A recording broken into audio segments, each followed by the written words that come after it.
पुरानी हवेली का राज पुराने शहर के किनारे एक वीरान और टूटी फूटी हवेली खड़ी थी। इस हवेली के बारे में हर कोई जानता था, मगर इसके अंदर कदम रखने की हिम्मत किसी में न थी। गांव के बुजुर्ग कहते थे कि यह हवेली कभी एक अमीर जमींदार की थी, जिसने दौलत और ताकत के निश्चय में गरीबों पर जुल्म किए। कहते हैं, एक रात उस पर ऐसी नहुस्त आई कि उसका पूरा खानदान गायब हो गया।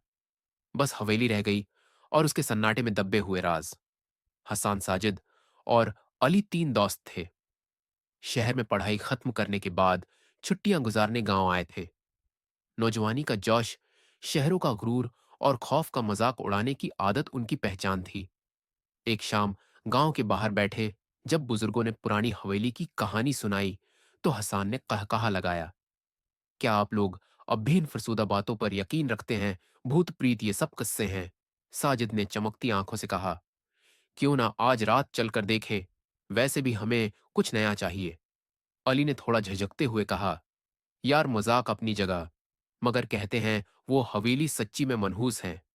हसन ने कहा मारकर कहा, बजदुल मत बन। रात 12 बजे वहां मिलते हैं। चलते हैं, साबित करते हैं कि सब कहानियां झूठ हैं। चांदनी रात थी। आसमान साफ था, मगर हवा में एक अजीब सी ठंडक थी। तीनों दोस्त मिशालें लेकर पुरानी हवेली के सामने खड़े थे।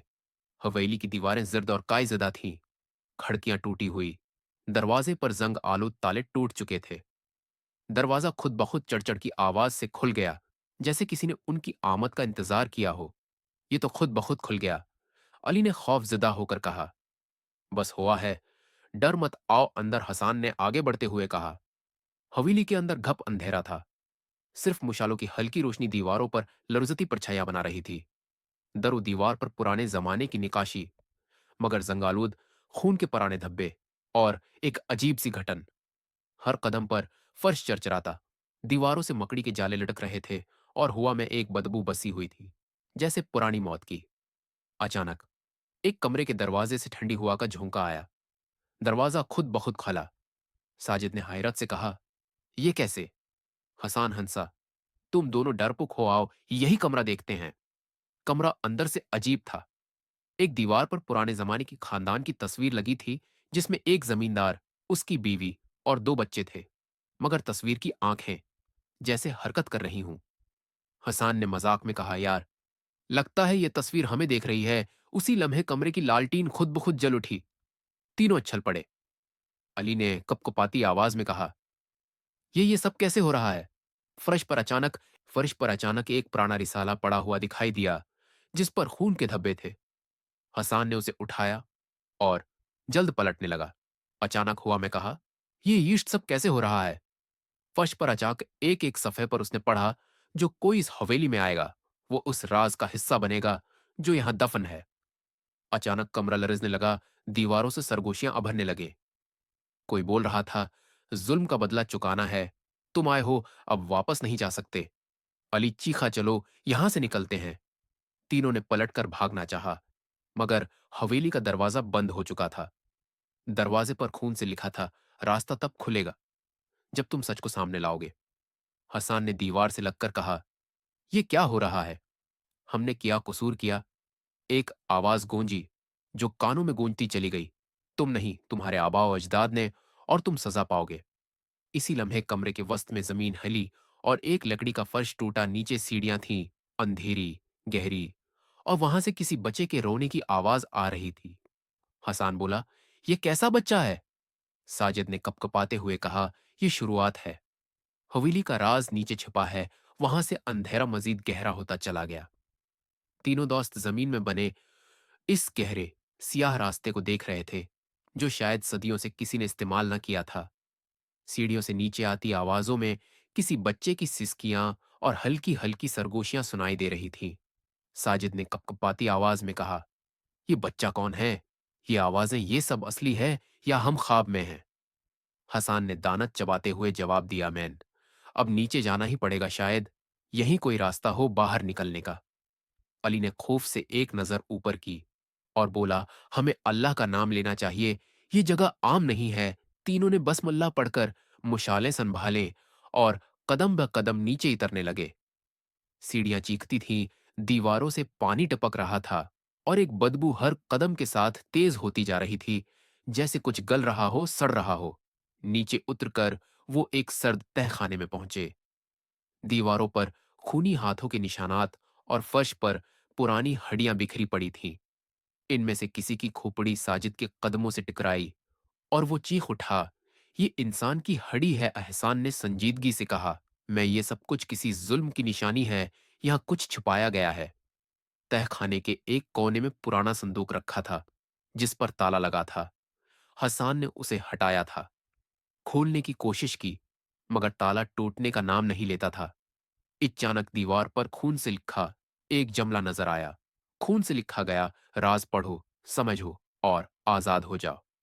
अली ने कमरे में पड़ी एक पुरानी किताब की तरफ इशारा किया, जो खून में तर थी। जब साजिद ने उसे उठाया तो उसके हाथ कांपने लगे। किताब के पहले सफ़े पर लिखा था, ये जमींदार हैदर बख्श की सच्ची दास्तान है, जिसने दौलत के लालच में अपने मजदूरों के बच्चों को तह खाने में कैद रखा और एक एक को भूखा मारा। किताब में खौफनाक वाक़ात हैं, दर्ज थे जमींदार। हैदर बख्श ने जब अपनी जमीनों पर काम करने वाले मजदूरों से कर्जा वसूल न किया, तो उनके बच्चों को अगवा करके उस तह खाने में कैद कर दिया। कोई फरियाद सुनने वाला न था। बच्चों की चीखें, सस्कियां और दुआएं उस सर्द दीवारों में गूंजती रहीं और एक एक करके सब मर गए। मगर मरने से पहले इनमें से एक बच्चे ने दीवार पर लिखा, हम वापस आएंगे, हवेली में कभी सुकून नहीं होगा। ये पढ़कर लर्ज गए। साजिद के हाथों से किताब गिर गई और अली ने थरथराते हुए कहा, हम यहां क्यों आए? हमने क्या सोचा था और ये क्या निकल आया? इसी लम्हे तह खाने के एक अंधेरे कोने में हलचल हुई। मुशाल की रोशनी में एक पुरानी सूखी लाश आहिस्ता आहिस्ता हरकत करने लगी। इसके होठों से गोश्त खत्म हो चुका था। आंखों के बजाय दो गहरे सुराख थे, मगर वो बोल रही थी, तुम वापस क्यों आए हो? तुम भी उनके वारिस हो, जिन्होंने हमें यहां मरने दिया। अब तुम्हारी बारी है। तीनों दोस्त पीछे हटे, लेकिन तहखाने का दरवाजा बंद हो चुका था। दीवारों पर हाथों के निशानात ताजा हो चुके थे और वो लाश आहिस्ता आहिस्ता उनकी तरफ रेंग रही थी। हसान ने चीख कर कहा, हमने कुछ नहीं किया। हमें छोड़ दो। लाश की आवाज में गजब था। तुम्हारे खून में वही जुल्म है जो जमींदार के खून में था। माजी का बदला चुकाना है। तीनों ने भागकर दरवाजा खोलने की कोशिश की, मगर वो लोहे का दरवाजा हरकत न कर सका। तब अचानक किताब का आखिरी सफ़ा खुद ब खुद पलटा और इस पर लिखा था, जो हक मान ले, जो जुल्म की माफी मांगे, शायद उसे बख्श दिया जाए। अली ने हाथ उठाकर दुआ की, ए अल्लाह, हमें मुआफ कर। हम लाइलम थे। हमने जुल्म नहीं किया। न करेंगे। इसी लम्हे एक जोरदार झटके से तह खाने का दरवाजा खुल गया। लाश रखी और उसकी आंखों से रोशनी निकली। मुआफी मांगने वाले को मोहलत दी गई, मगर राज अभी पूरा नहीं। खुला दरवाजे से निकलते ही वो तीनों बेहोश हो गए। सुबह जब गांव वाले पुरानी हवेली के बाहर जमा हुए, तो तीनों नौजवानों को दरवाजे हैं के बाहर बेहोश पाया। वो उन्हें ले गए और जब होश आया तो उनकी जबान बंद थी। कोई ना बोला, मगर तीनों की आंखों में एक गहरा खौफ था। हसान ने बस इतना कहा, हमें मुआफ कर दो और इस हवेली को कभी ना छेड़ना।